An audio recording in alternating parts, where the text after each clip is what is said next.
우리 모두는 조직이라는 전장 속에서 저마다의 역할을 수행합니다. 특히 이성과 논리, 명확한 결과물을 신뢰하는 이들은 기꺼이 총대를 맵니다. 시스템의 비효율을 제거하고 명확한 목표를 향해 조직을 이끌기 위해 누구보다 먼저 해야 할 일의 목록을 만듭니다. 그들은 혼돈을 질서로 바꾸는 설계자이자 가장 헌신적인 집행관이 됩니다. 그리고 바로 그 순간 모든 것이 완벽하게 통제되고 있다고 믿는 바로 그 순간에 이 실무적인 질문과 정면으로 마주칩니다. 분명 나만 밤낮 없이 일하고 있는데 왜 조직 전체는 여전히 엉망진창일까? 무능한 팀원들을 대신해 모든 실무를 떠맡아 처리하고 산더미 같은 결제, 서류에 파묻힌 내가 문득 조직도에 적힌 리더라는 직함이 아니었다고 느낀 적 없으신가요? 이 질문이 유독 낯설지 않다면 당신은 이미 자신의 가장 심각한 시스템 오류를 진단하기 시작한 것입니다. 종종 결과와 즉각적인 효율을 가장 높은 가치에 둡니다. 명확한 목표를 달성하고 불필요한 변수를 제거하려는 그 합리적인 의도, 그것이 바로 유능함이라는 견고한 갑옷의 시작입니다. 이 갑옷은 내가 가장 빠르다, 내가 가장 정확하다는 자기 확신의 증거이자 조직의 혼돈으로부터 나를 지켜주는 유일한 방패입니다. 그 갑옷은 너무나 논리적이고 효율적이어서 어느 순간부터는 그것이 나의 유일한 역할이자 정체성 그 자체라고 착각하기도 합니다. 하지만 진정한 효율성을 추구하는 내면의 관리자는 속일 수 없습니다. 입으로는 이건 A씨가 처리해요라고 명확한 지시를 내립니다. 하지만 머릿속에서는 이미 그가 실수할 것을 대비한 플랜 B와 플랜 C를 짜고 있습니다. 책임을 위임하는 순간에도 결국 내가 밤새 다시 검토해야겠지라는 그 지독한 비효율을 동시에 감지합니다. 그것은 신뢰의 문제가 아니라 결과에 대한 책임감의 문제입니다. 그 끝없는 모순과 비효율의 한복판에 위태롭게 홀로 서 있습니다. 이 내면의 시스템 충돌은 조용히 스스로를 좀 먹습니다. 이것은 리더의 고독입니다. 나의 유능함이 오히려 조직의 성장을 가로막는 역설입니다. 이 충돌은 결국 조직 전체의 에너지와 잠재력까지 고갈시킵니다. 이 글은 바로 그 모든 것을 하는 실무자와 시스템을 만드는 관리자 사이, 그 아득한 괴리의 경계에서 홀로 분투하는 이들을 위한 긴급 보고서입니다. 이것은 단순한 공감의 기록을 넘어섭니다. 당신이 애써 무시했던 혹은 어쩔 수 없다고 외면했던 진짜 비효율의 근본 원인을 마주하는 냉철한 진단서입니다. 그리고 마침내 그 무겁고 과중한 갑옷을 스스로 벗어던지고 당신이 없어도 완벽하게 작동하는 지속 가능한 효율성을 구축하기 위한 시스템 재설계 매뉴얼로 당신을 초대합니다. 1. 효율이라는 이름의 갑옷. 세상에는 무능함과 비효율 자체를 단순한 불편함을 넘어 시스템의 존립을 위협하는 치명적인 바이러스로 감각하는 이들이 있습니다. 그들의 뇌는 마치 오류를 감지하는 초정밀 센서와 같아서 시스템의 작은 균열도 즉각적으로 감지해냅니다. 이들에게 불명확한 지시나 감정에 호소하는 전략은 단순한 의견이 아닙니다. 그것은 목표 달성을 가로막는 명백한 장애물이자 제거해야 할 변수이며 그 존재 자체가 스트레스입니다. 업무의 진척 속도가 느려지고 정해진 기준에 미달하는 결과물이 눈에 보일 때 그들은 온몸으로 시스템의 오류 경보를 듣습니다. 그래서 이들은 기꺼이 자신이 더 많은 일을 하는 가장 비논리적인 길을 택합니다. 왜일까요? 그것은 무능한 동료를 설득하거나 감정적인 불만을 다독이거나 처음부터 다시 교육하는 데 드는 그 명백한 시간 낭비와 감정 소모를 피하고 싶기 때문입니다. 그들에게는 논리적인 A-B-C 절차를 따르지 않는 사람을 이해시키는 과정 자체가 차라리 복잡한 실무 세계를 더 처리하는 것보다 고통스러운 비효율입니다. 모두가 동의한 그 목표를 가장 빠른 속도로 달성하기 위해 그들은 가장 확실한 자원인 자신을 투입합니다. 차라리 내가 하고 말지. 이 말은 관대함이나 희생의 언어가 절대 아닙니다. 이것은 냉철한 비용 마이너스 편익 분석의 결과입니다. 위임 비용 타인의 실수를 수정할 시간, 그를 설득하고 교육할 감정 소모, 목표 달성 지연이라는 막대한 기회비용, 직접 처리 비용 나의 시간과 에너지, 위임 편익 불확실함, 직접 처리 편익 확실함. 이 분석에서 단기적인 효율성을 추구하는 합리적인 관리자에게 직접 처리는 압도적으로 유리한 선택입니다. 이 선언은 더 이상의 시간 낭비를 원하지 않으니 부디 여기서 비켜달라는 무의식적인 외침이자 비효율적인 변수를 시스템에서 격리하는 가장 빠른 조치입니다. 그 책임감은 당장의 문제를 해결하는 가장 손쉽고 강력한 전략적 해결책처럼 보입니다. 그것은 겉으로는 조직을 위한 헌신이며 목표 달성을 절대 포기하지 않는 유능한 리더의 표상입니다. 하지만 그 이면에는 자신의 명확한 기준과 완벽한 논리가 이 불필요한 변수들에 의해 훼손되는 것을 원하지 않는 견고한 통제 욕구가 숨어 있습니다. 진정한 문제는 이 직접 처리가 일회성으로 그치지 않을 때 발생합니다. 이 갑옷이 유일한 해결책처럼 굳어질 때 비극은 시작됩니다. 내가 하는 것이 습관이 되면 시스템은 무너집니다. 위임받지 못한 팀원들은 점차 수동적으로 변합니다. 어차피 팀장님이 다시 할 텐데 내 의견은 중요하지 않아. 그냥 시키는 대로만 하자. 그들은 더 이상 대안을 제시하지 않고 그저 문제만을 들고 옵니다. 그리고 이 수동적인 태도는 리더의 원래 편견을 다시 한번 확증시킵니다. 역시 저들은 무능해. 내가 없으면 안 돼. 이 끔찍한 피드백의 고리 속에서 리더는 자신의 갑옷을 더욱 단단히 여밉니다. 결국 나 자신이 진정 무엇을 관리해야 했는지, 무엇을 위임해야 했는지조차 희미해집니다. 그렇게 그들은 리더라는 존재의 고유한 역할을 잃어갑니다. 그리고 조직에서 가장 유능하고 가장 연봉이 높으며 모든 일의 병목 현상을 일으키는 슈퍼 실무자로 스스로 격화되고 맙니다. 효율성을 추구한 대가로 조직 전체의 효율성을 갉아먹는 역설의 중심에 서게 되는 것입니다. 이 시스템 붕괴의 순간, 이건 비효율이다. 수많은 내가 처리한 일들이 겹겹이 쌓여 하나의 거대한 댐을 이룹니다. 그것은 단순히 처리한 업무의 총량이 아닙니다. 나의 시간, 나의 인내심, 나의 물리적인 한계치까지 밀어붙이며 위태롭게 버티던 나의 한계라는 댐입니다. 그 댐이 마침내 임계점에 다다를 때 예고 없이 붕괴의 순간이 찾아옵니다. 거창한 프로젝트의 실패나 조직의 파산 같은 극적인 사건이 아닐 수 있습니다. 오히려 지극히 사소하고 그래서 더 모욕적일 만큼 일상적인 반복 속에서입니다. 조직에서 명백히 비합리적인 절차를 발견합니다. 감정적인 이유로 남아있는 낡은 관행, 논리적 근거 없는 불공정한 자원 배분이 이루어집니다. 하지만 나는 이번에도 그들을 논리적으로 설득시킬 회의 시간이 그 과정에서 발생할 저항을 감수할 감정적 에너지가 없습니다. 조직의 목표 달성이라는 대의 아래 그 비효율적인 마찰을 피하기 위해 침묵하고 야근을 자처하며 그 일을 처리해버립니다. 나의 시간과 고도의 전문성이 이 무능한 시스템을 유지하는 연료로 헐값에 거래되는 바로 그 순간입니다. 팀원들 사이에서 어김없이 기준 미달의 결과물이 나옵니다. 내 머릿속은 표준 운영 절차 위반이다라고 붉은 사이렌을 울립니다. 그러나 나는 그들을 다시 불러앉혀 처음부터 원칙을 교육할 에너지가, 그들의 변명과 핑계를 들어줄 인내심이 남아있지 않습니다. 결국 그 결과물을 받아들고 아무도 보지 않는 곳에서 비겁한 수정으로 밤을 새웁니다. 스스로가 한심해지는 찰나입니다.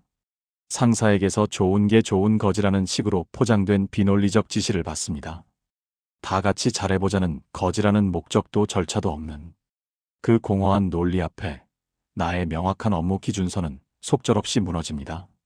또다시 반박하지 못하고 그 비논리를 수용하는 내 모습을 무기력하게 발견합니다. 바로 그 순간입니다.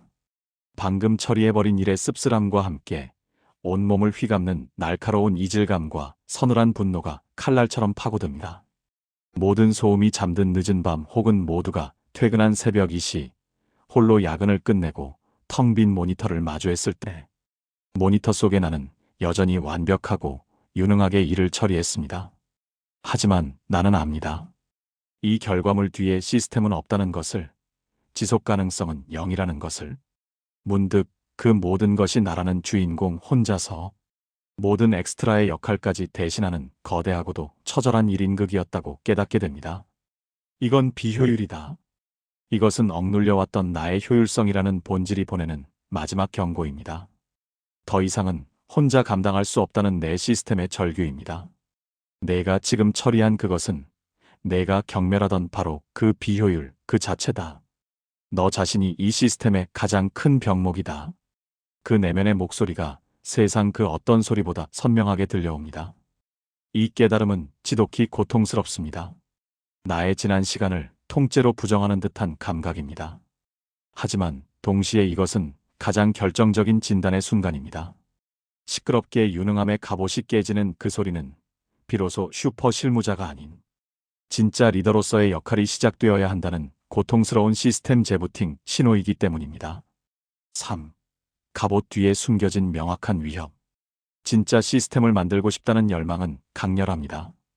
그것은 우리 영혼의 가장 깊은 곳에서부터 울려 퍼지는 합리적인 부름입니다. 나의 기준대로 완벽한 시스템을 세우고 명확한 절차에 따라 모든 것이 실행되며 마침내 나 자신이 온전한 관리자이자 설계자로 존재하고 싶은 소망. 이 순수하고 논리적인 열망은 매 순간 재촉하고 진정한 시스템을 만들라고 속삭입니다.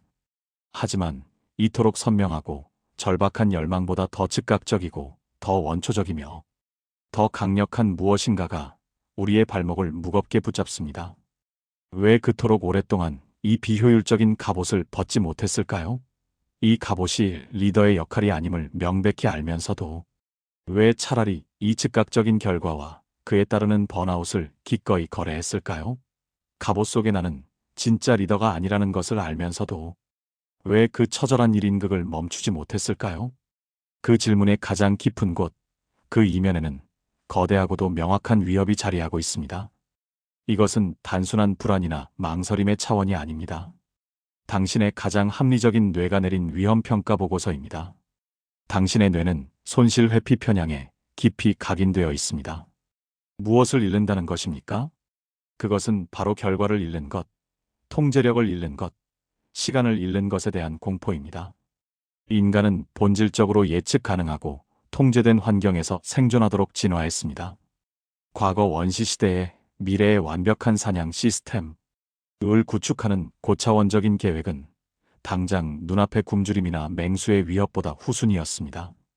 생존 본능은 미래의 완벽함보다 현재의 확실함을 선택하도록 설계되었습니다. 뇌는 비효율, 혼돈, 기준 미달의 결과물을 바로 그 맹수로 혹은 굶주림이라는 즉각적인 생존 위협으로 인식합니다. 이 뼈에 새겨진 기억은 진짜 시스템을 만드는 것, 보다 유능한 나라는 갑옷을 쓰는 것, 이 생존에 훨씬 유리하다고 지금 이 순간까지도 우리에게 끊임없이 속삭입니다. 그래서 이 과중한 갑옷은 사실상 그 거대한 실패와 혼돈이라는 맹수로부터 나를 지키기 위한 가장 절박하고도 가장 합리적인 생존 도구였던 셈입니다.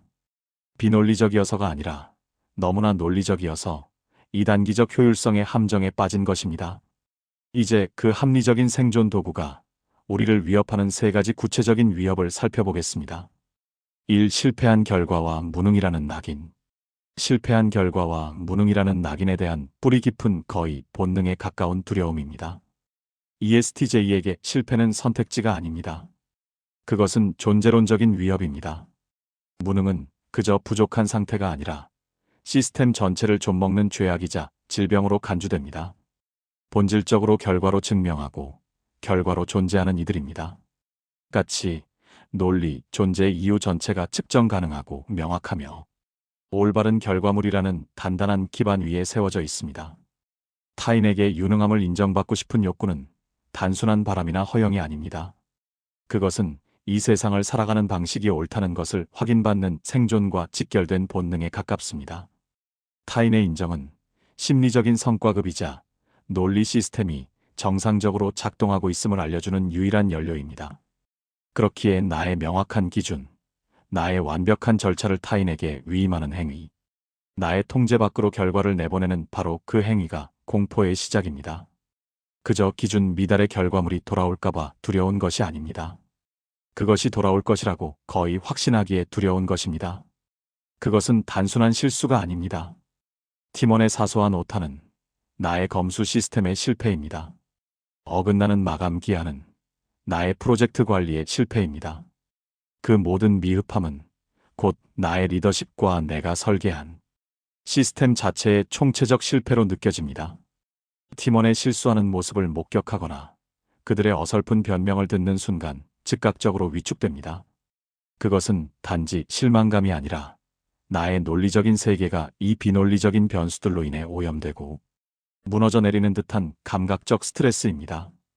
조직이 나를 무능한 리더로 볼까봐 두려워. 저 사람은 기준만 높아서 비현실적이야. 혼자만 잘났지 팀을 이끌지 못해. 저 사람과 일하면 피곤해.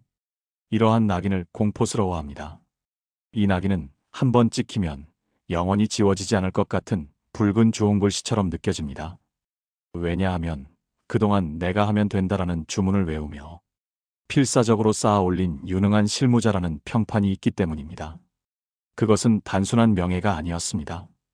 내가 이 험난하고 비논리적인 조직에서 감정적인 논쟁과 비효율적인 관료주의를 뚫고 목표를 달성할 수 있게 하던 유일한 전략적 무기였습니다.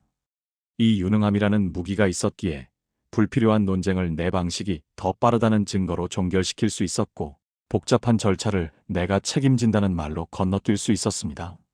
그것은 나의 논리를 관철시키는 힘이었습니다.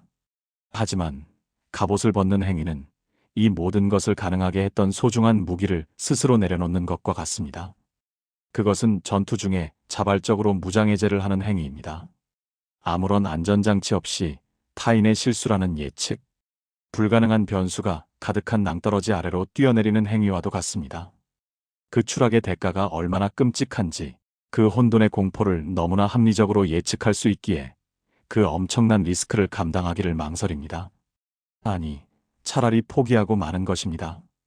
그리고 다시 한번 가장 확실하고 안전한 무기인 나 자신을 집어듭니다. 이 혼돈과 통제 불능에 대한 두려움. 혼돈과 통제 불능에 대한 두려움입니다. 앞선 무능의 낙인에 대한 두려움보다 더욱 원시적이고 본능적인 공포입니다. 첫 번째 두려움이 평판과 결과에 대한 사회적 두려움이라면 이것은 세계관 자체가 무너지는 듯한 실존적인 위협입니다. 생존 회로에는 예측 불가능성 위험이라는 경고음이 가장 깊이 새겨져 있습니다. ESTJ에게 혼돈이란 그저 어수선한 상태가 아닙니다. 그것은 엔트로피가 논리를 이기는 상태이며 모든 자원과 노력이 의미 없이 흩어지는 낭비의 결정체입니다. 내가 속한 집단의 명확한 규칙이나 시스템이 무너졌을 때의 그 즉각적인 혼란을 마치 발밑에 땅이 꺼지는 듯한 동물적인 공포로 감지합니다.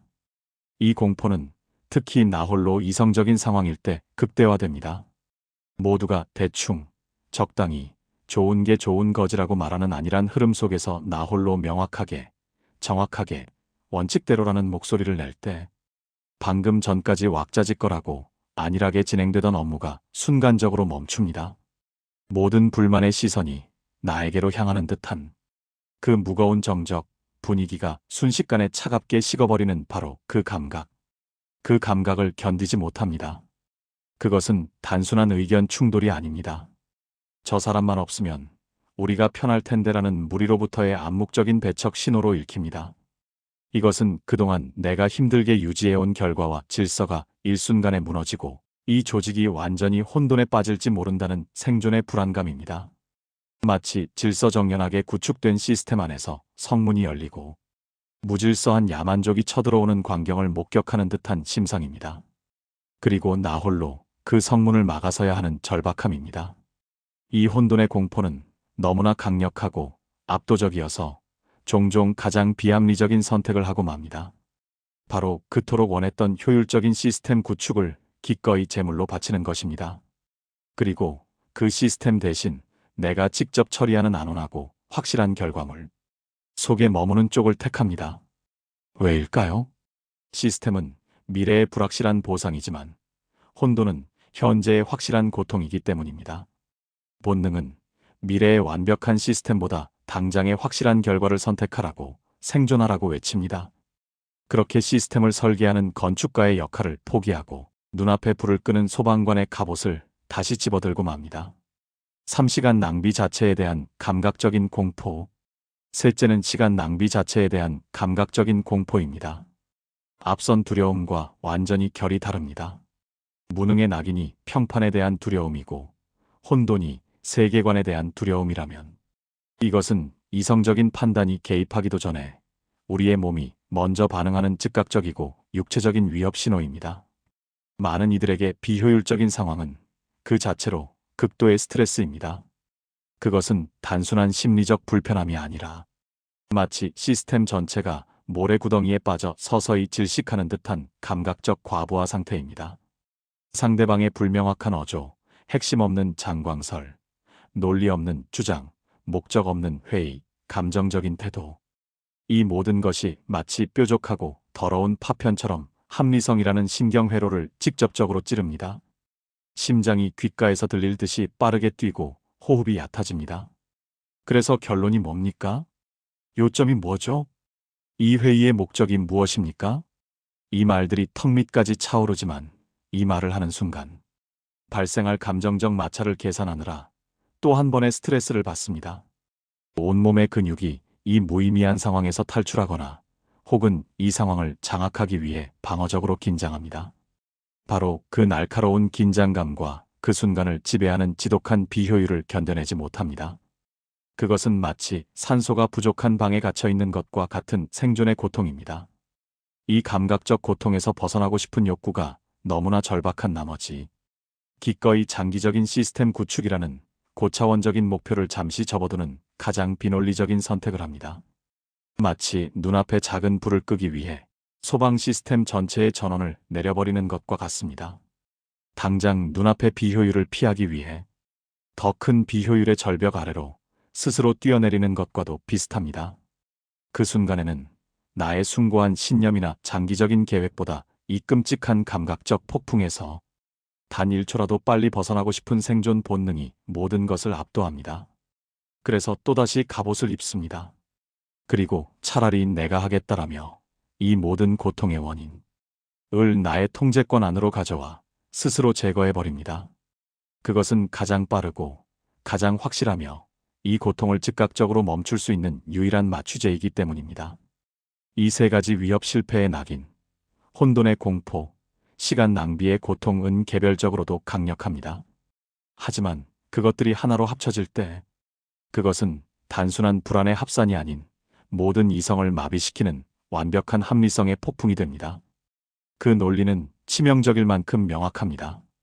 타인에게 위임하는 것은 실패를 불러올 것이고 그 실패는 곧 혼돈을 의미한다. 그리고 그 혼돈을 수습하는 과정 자체가 끔찍한 시간 낭비이다. 이 완벽한 3단 논법 앞에서 합리적인 뇌가 내릴 수 있는 결론은 단 하나, 즉각적인 위험 회피입니다. 그래서 기꺼이 진정한 리더의 역할, 시스템 설계자나 팀 육성가라는 고차원적인 소명을 숨깁니다. 아니, 사실상 내면의 가장 깊은 곳, 가장 안전하지만 가장 고독한 실무자의 감옥으로 스스로를 유배보냅니다. 이 감옥은 남이 만든 것이 아닙니다. 앞서 분석한 그 합리적인 위협들로부터 스스로를 지키기 위해 직접 지은 완벽한 요새입니다. 그리고 그 텅 빈 리더의 무대 위에 유능한 해결사라는 가장 안전하고 검증된 갑옷을 입은 슈퍼 실무자로서의 나를 대신 앉혀놓습니다. 이 슈퍼 실무자라는 역할은 완벽한 방어막처럼 느껴집니다. 그것은 실패라는 날카로운 상처로부터 지켜줍니다. 혼돈이라는 혹독한 추위로부터 보호해줍니다.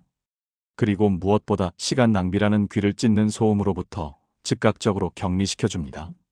가장 소중한 것, 지속 가능한 시스템과 조직의 장기적인 성장이라는 리더의 본질을 포기하는 대가로 그토록 절박하게 원했던 즉각적인 결과와 완벽한 통제를 얻는 셈입니다. 그것이 비록 나라는 존재를 서서히 갉아먹고 나 없이는 아무것도 돌아가지 않는 최악의 비효율을 초래하는 길일지라도 말입니다.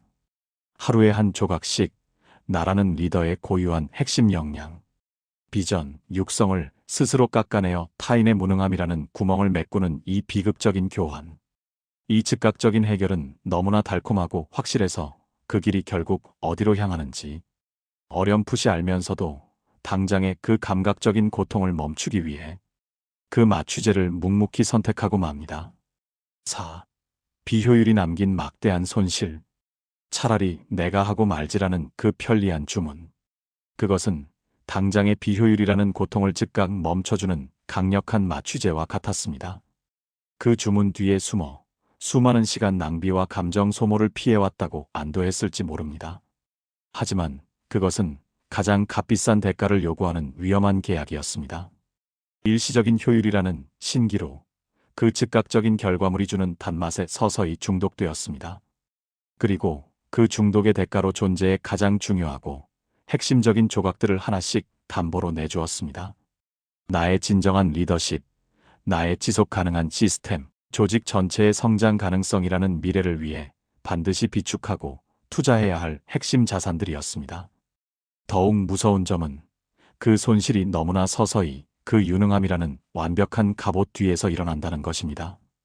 그것은 거대한 재난처럼 하루아침에 닥치지 않습니다.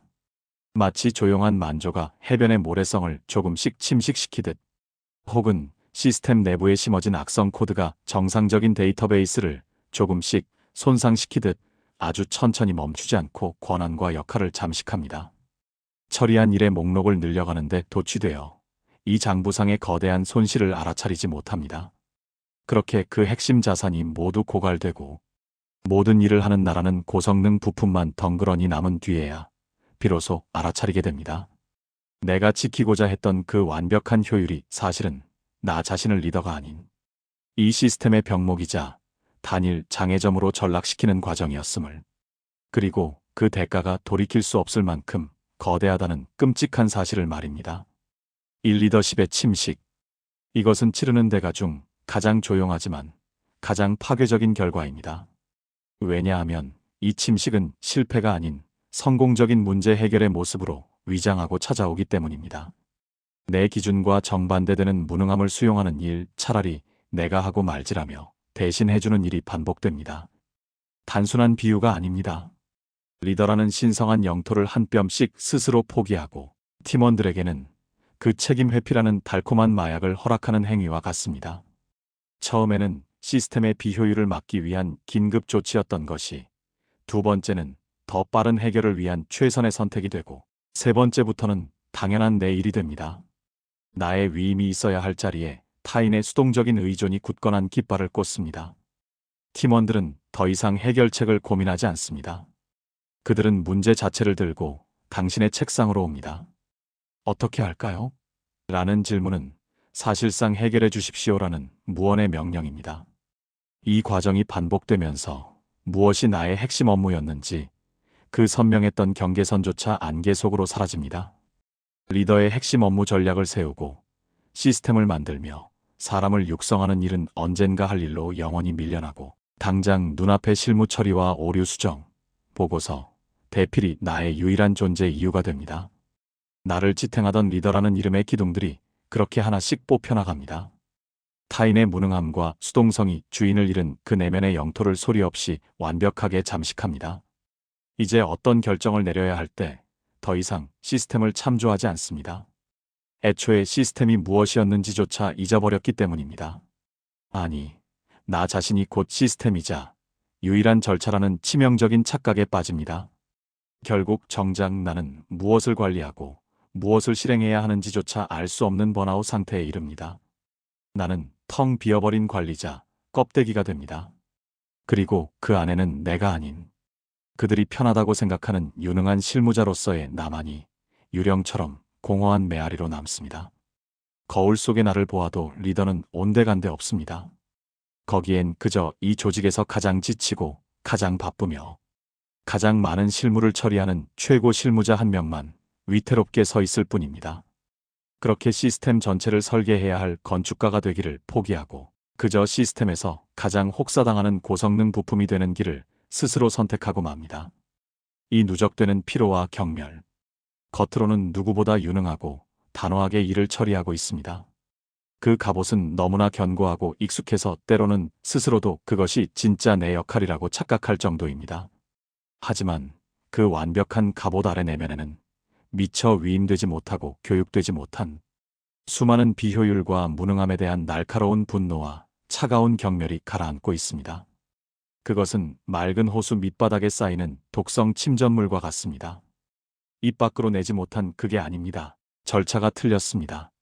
논리적이지 않습니다라는 그 수많은 오류 보고서들, 짓밟히고 무시당한 나의 고유한 표준 절차들, 저들을 설득할 시간이 없어서 이게 더 빠르니까라는 합리화 뒤에 애써 삼켜버린 그 모든 순간의 모욕감, 이것들이 차곡차곡 쌓여 내면의 풍경 전체를 서서히 오염시키는 부채가 됩니다. 이 억압된 에너지는 결코 사라지지 않습니다. 그저 압축되고 응축되어 형태를 바꾸어 잠복할 뿐입니다. 에너지가 정당한 출구를 찾지 못하면 스스로 썩거나 가장 예측 불가능한 방식으로 변질됩니다. 그리고 그것은 언젠가 반드시 가장 약하고 취약한 지점을 뚫고 나옵니다. 첫 번째 출구 외부를 향한 논리적인 폭발. 종종 가장 예상치 못한 순간에 가장 사소한 절차 위반에 불이 붙습니다. 식당 종업원의 비효율적인 동선, 운전 중에 사소한 규칙 위반 혹은 그저 정해진 위치에 물건을 잘못 놓은 일, 약속된 기한을 어긴 사소한 실수 같은 것들입니다. 혹은 가장 안전하고 만만한 대상, 나를 가장 잘 알기에 이 논리적인 분노조차 받아줄 것이라 믿는 가족이나 나의 논리에 감히 반박하지 못할 대상인 부하 직원에게 그 모든 화살이 향하기도 합니다. 이때 터져나오는 분노는 본인만은 그것이 지극히 논리적이라고 믿기 때문에 그 크기를 가늠할 수 없을 만큼 거대하고 파괴적입니다.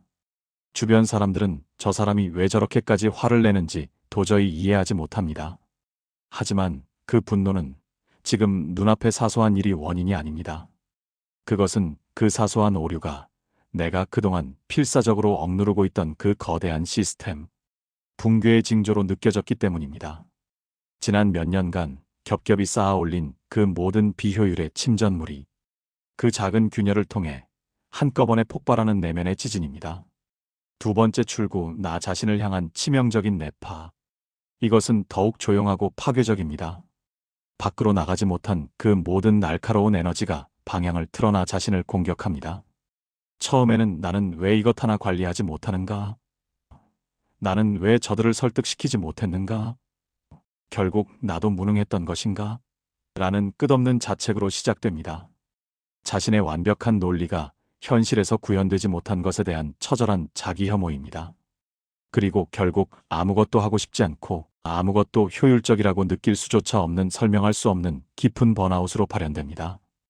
혹은 모든 것을 비웃는 차가운 냉소주의라는 이전보다 훨씬 두꺼운 갑옷을 두릅니다. 어차피 열심히 해봤자, 시스템을 만들어봤자 인간은 변하지 않는다. 논리 같은 건 이 비합리적인 세상에서 아무 소용없다. 이것은 단순한 포기가 아닙니다. 논리 자체가 비논리적인 인간 앞에서는 무용하다는 ESTJ에게는 사형, 선고와도 같은 가장 고통스러운 결론입니다. 이것이 바로 모든 것이 공허하고 무의미하게 느껴지는 영혼의 방전 상태입니다.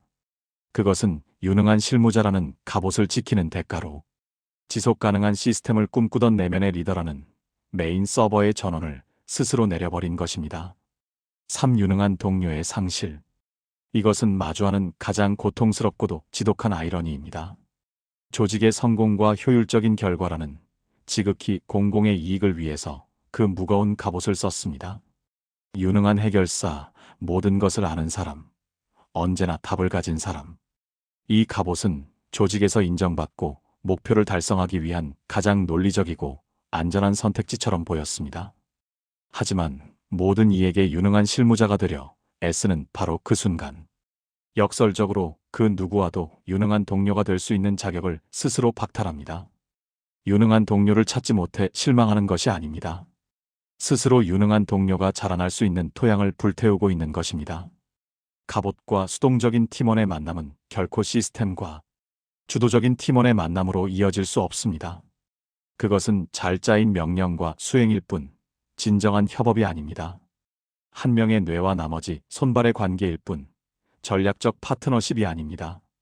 서로가 서로의 역할을 소비하고 필요로 할 뿐 그 사람의 역량 자체를 키우고 나누는 것이 아닙니다. 갑옷을 쓴 관계는 본질적으로 수직적이고 일방적일 수밖에 없습니다. 그 관계는 겉보기에 단기적으로 효율적일지언정 지독히 장기적으로 비효율적입니다. 상대방은 내가 세심하게 처리해주는 업무, 내가 해결해주는 문제를 좋아하고 신뢰합니다. 그들은 나의 편리함을 신뢰하는 것이지 나의 리더십을 신뢰하는 것이 아닙니다.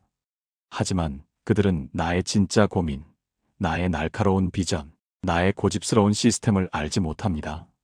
아니, 애초에 볼 기회조차 없습니다. 그들에게 그것을 공유할 필요조차 느끼지 못하기 때문입니다. 나의 가장 복잡하고 가장 빛나는 전략이 그 두꺼운 실무라는 갑옷 뒤에 철저히 가려져 있기 때문입니다. 진짜 나를 따르는 것이 아닙니다. 이 사실을 어렴풋이 깨닫는 순간 사람들 속에서 느끼는 가장 극심한 고독, 존재하지만 보이지 않는 고통을 경험합니다. 나는 분명 이 조직에서 가장 많은 일을 하고 가장 큰 책임을 지고 있는데 왜 아무도 나를 진정한 리더로 따르지 않는가? 결국 우리는 수많은 사람들 속에서 그 누구와도 진정으로 협력하지 못한 채 텅 빈 무대 위에 홀로 고립됩니다. 겉으로 드러나는 즉각적인 효율을 원했지만 그 대가로 모든 협업의 본질인 신뢰와 위임을 잃어버렸습니다. 그리고 그 빈자리의 시스템이 아니라 나라는 한 개인에게 모든 것이 의존하는 가장 위험하고 처절한 리더의 고독을 얻게 된 것입니다. 또 갑옷을 벗을 때 마주하는 현실의 저항. 이제 우리는 큰 용기를 내어 그 무겁고 답답했던 갑옷, 내가 다 한다는 슈퍼 실무자의 역할을 벗기로 결심했다고 가정해봅시다. 어쩌면 세상이 드디어 진짜 리더가 되셨군요. 그렇게 위임하는 모습이 훨씬 보기 좋습니다라며 이 합리적인 변화를 따뜻하게 안아줄 것이라 상상했을지 모릅니다. 아쉽게도 현실은 그 상상과 정반대일 가능성이 큽니다. 당신의 갑옷은 당신만을 위한 것이 아니었습니다. 그것은 팀원들에게 책임과 고민을 면제해주던 가장 편리한 서비스였습니다. 당신이 갑옷을 벗는 순간 그들은 가장 의존했던 편의 시스템을 잃게 됩니다. 갑옷을 벗은 맨 얼굴, 위임하는 리더로 마주하는 세상은 생각보다 훨씬 차갑고 거칠 수 있습니다. 이것은 미처 예상하지 못했던 두 번째 전쟁, 변화의 저항의 시작입니다. 가장 먼저 우리는 가장 가까웠던 주변, 수동성에 길들여진 팀원들의 완강한 반발에 부딪힙니다. 그건 원래 팀장님이 해주시던 거잖아요. 왜 그렇게까지 절차를 복잡하게 만드세요? 예전이 더 빨랐는데.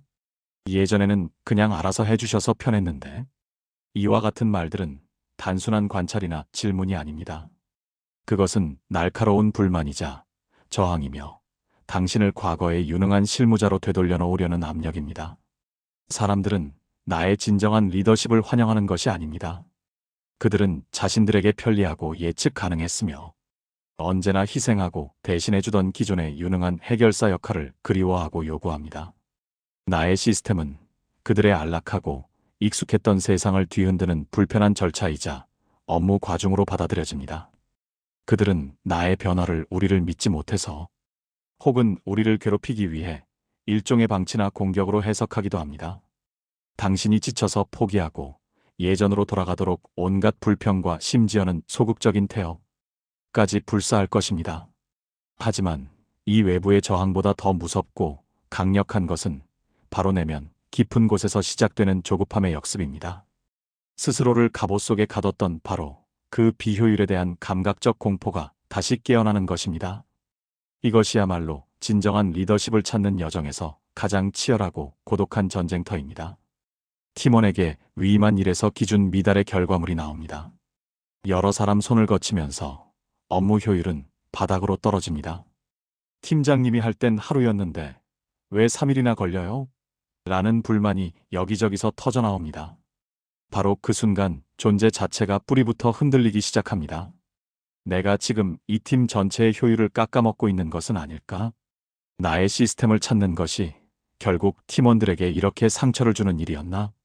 이 혼돈을 수습하는 것보다 그냥 예전처럼 내가 한 번 더 하고 많은 것이 모두를 위해 현명했던 것은 아닐까?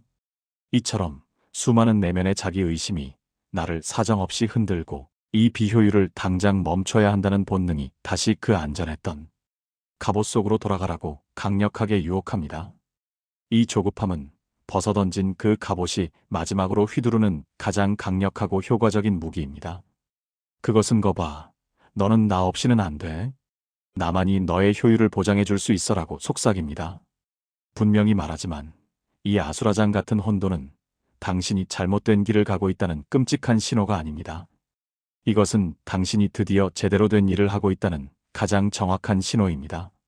이것은 진정한 시스템을 찾아가는 여정에서 누구나 반드시 통과해야 하는 가장 현실적이고 혹독한 관문입니다. 이 외부의 반발과 내면의 조급함은 오랫동안 앓던 병을 치료할 때 겪는 필연적인 명현현상과도 같습니다.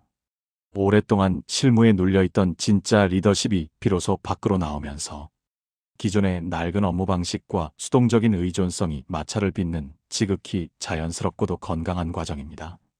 리더의 진정한 일은 모두가 반기는 시스템을 설계하는 것이 아니라 모두가 저항하는 이 혼돈의 시기를 견뎌내는 것입니다. 이 마찰을 회피하는 것이 아니라 정면으로 통과하며 질서를 잡아가는 것이 진짜 리더의 역할이기 때문입니다. 6. 진정한 효율성을 향한 여정 명확하고 단호하게.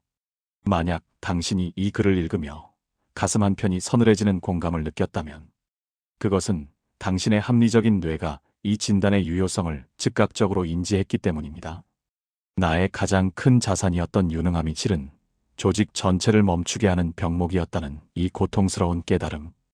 이제 그 무겁고 낡은 갑옷의 무게를 내려놓을 시간입니다. 이 깨달음의 끝은 실패한 리더라는 절망이 아닙니다. 그것은 그동안의 막대한 자원 낭비를 중단하고 드디어 지속 가능한 시스템을 구축하는 가장 효율적인 시작입니다. 당신은 지금 가장 합리적이고 올바른 전략적 결정의 문턱에 서 있습니다.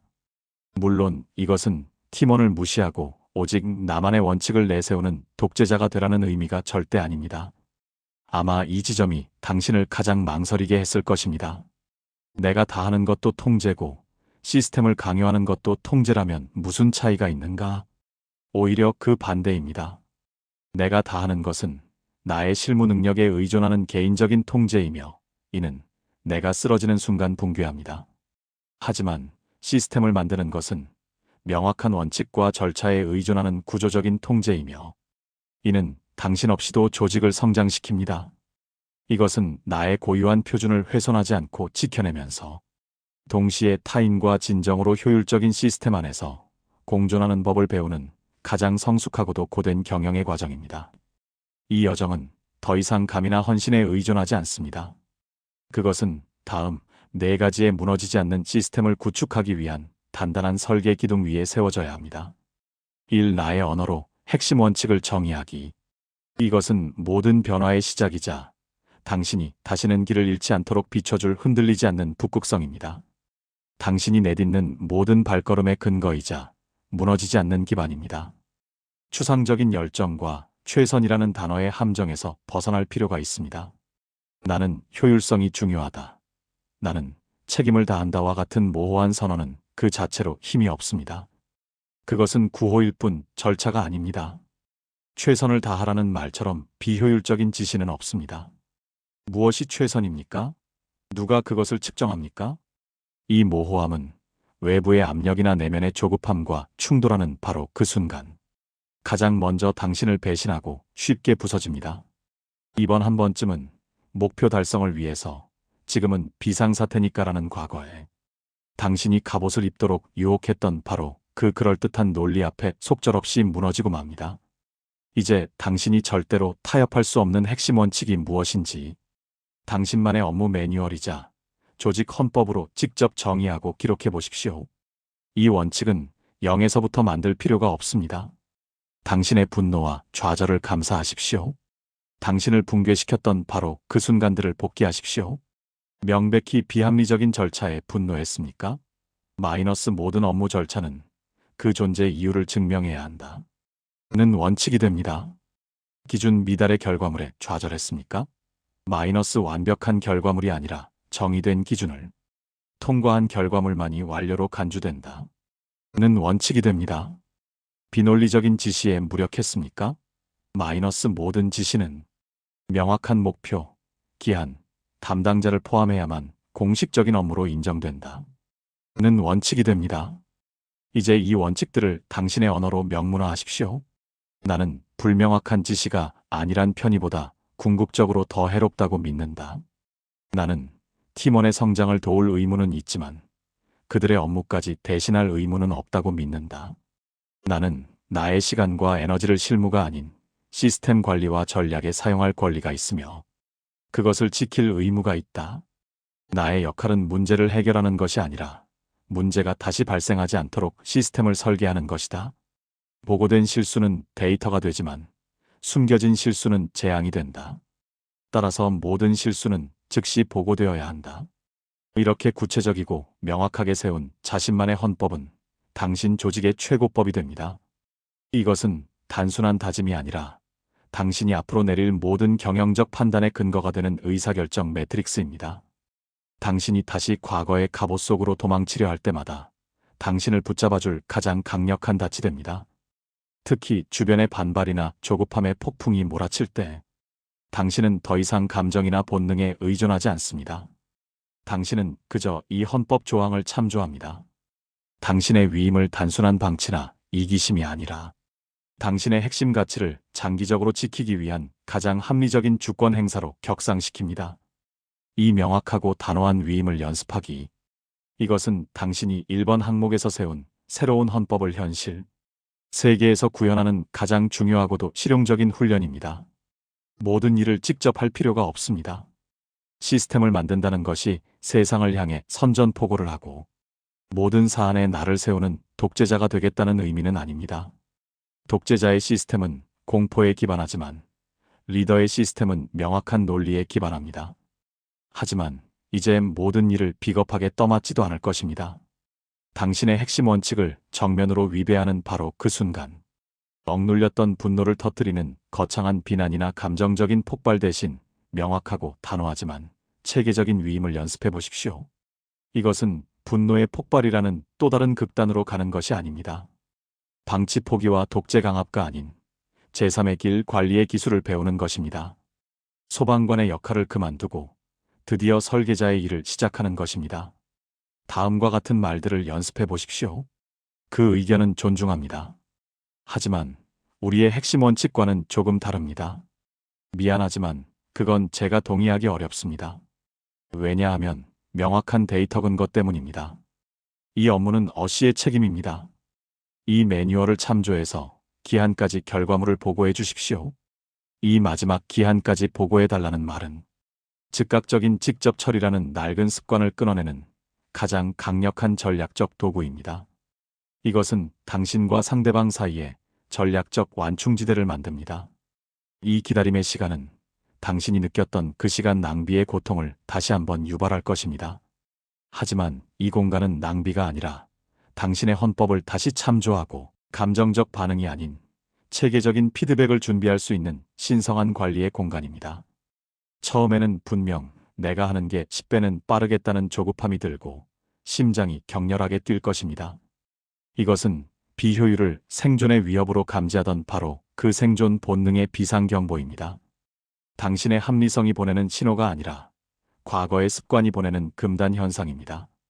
이 연습은 나의 경계선을 상대방에게 공격이 아닌 설명의 방식으로 전달하는 가장 효과적인 훈련입니다. 이것은 칼을 휘두르는 공격적인 행위가 아닙니다. 칼은 공격을 만들어내고 저항을 낳습니다. 나의 시스템이 어디까지인지를 명확히 알려주는 울타리를 세우는 행위입니다. 그 울타리는 경계를 명확히 하고 그 안의 모든 것을 혼돈으로부터 보호합니다. 이 작은 위임의 성공 경험 하나하나가 모여 당신의 내면을 강철처럼 단단하게 만듭니다. 팀원이 당신의 매뉴얼을 보고 처음으로 기준에 맞는 결과물을 가져왔을 때 그것은 단순한 결과물이 아니라 당신의 시스템이 옳았다는 데이터가 됩니다. 이 데이터가 당신의 무너졌던 리더십을 다시 세우는 벽돌이 됩니다. 무엇보다 이 연습은 나는 모든 것을 해낼 힘이 있다라는 낡은 자기 신뢰를, 나는 이 시스템을 통제할 힘이 있다라는 새로운 차원의 강력한 자기 신뢰로 회복시킵니다. 산마차를 시스템 디버깅으로 재정의하기. 이것은 아마도 당신의 여정에서 가장 어렵고 가장 근본적인 인식의 대전환일 수 있습니다. 왜냐하면 당신이 확인했던 당신의 생존 본능에 가장 깊이 각인된 그 원초적 위협들에 가장 합리적인 논리로 정면으로 도전하는 행위이기 때문입니다. 갑옷을 쓰고 있을 때 마차를 조직의 파국, 종말이자 실패로 간주했습니다. 그것은 곧 혼돈의 시작이었고 끔찍한 시간 낭비 그 자체였습니다. 그토록 피하고자 했던 모든 원초적 위협을 즉각적으로 불러오는 공포의 스위치였습니다. 그래서 마찰의 아주 작은 불씨조차 허용하지 않기 위해 나 자신을 기꺼이 죄로 만들었습니다. 하지만 이제 그 가장 깊은 신념에 정면으로 도전해야 합니다. 진실은 이것입니다. 마찰은 시스템의 실패가 아니라 시스템의 피드백입니다. 그것은 혼돈이 아니라 당신의 시스템을 완벽하게 만들어줄 가장 귀중한 데이터입니다. 시스템의 끝이 아닙니다. 종종 골마있던 문제가 터져나오는 고통스러운 순간이 아니라 진짜 시스템이 비로소 작동하기 시작했음을 알리는 신호탄입니다. 이 버그 리포트는 무엇을 알려줍니까? 팀장님의 매뉴얼 E-A 항목이 현실과 맞지 않습니다. 이 절차를 따르기엔 저희에게 권한이 부족합니다. A팀과 B팀의 SOP가 충돌합니다. 이것은 서로의 고유한 비효율을 비로소 수면 위로 올려놓고 더 깊은 이해와 진정한 효율로 나아갈 수 있는 유일한 통로입니다. 생각해 보십시오. 마찰이 전혀 없다는 것은 조직이 완벽하게 일치한다는 기적의 증거가 아닙니다. 그것은 죽은 시스템의 증거입니다. 적어도 둘 중 하나가 자신을 철저히 숨기고 있거나 혹은 한 사람이 모든 마찰을 자신의 희생으로 덮어버리고 있다는 가장 명백하고도 슬픈 증거입니다. 당신의 명확함이 만드는 이 일시적인 비효율. 맞습니다. 이것은 바로 그토록 필사적으로 피해왔던 바로 그 시간 낭비입니다. 하지만 이것은 더 이상 피해야 할 독이나 비용이 아니라 기꺼이 감수해야 할 건강한 투자입니다. 무엇을 위한 투자입니까? 수면 아래서 조용히 골마가던 비효율과 무능함이라는 가짜 평화를 깨뜨리는 R&D 비용입니다. 이 위태롭고 불편한 디버깅 과정을 기꺼이 통과할 때에만 비로소 장기적으로 건강하고 진실하며 회복 탄력성 있는 시스템을 구축할 수 있습니다. 무엇보다 이 마찰은 그 어떤 인사평가보다 가장 정직하고 강력한 필터가 되어줄 것입니다. 이 필터는 당신의 갑옷이 아닌 당신의 본질과 원칙을 존중하고 따를 수 있는 진짜 내 사람과 그저 당신에게 편리하고 수능적인 실무자 역할만을 기대했던 사람을 가장 명확하게 가려내줍니다. 그러니 마찰을 두려워 마십시오. 그것을 당신의 논리가 실패한 증거로 보지 마십시오. 당신의 리더십이 실패했다는 증거가 아니라 드디어 진짜 시스템이 시작될 기회를 얻었다는 가장 용기 있고 합리적인 증거입니다. 갑옷을 쓰고 내가 하고 말지라고 외치던 그 모든 시간. 그것은 결코 독단이나 비이성적인 통제욕의 증거가 아니었을지 모릅니다.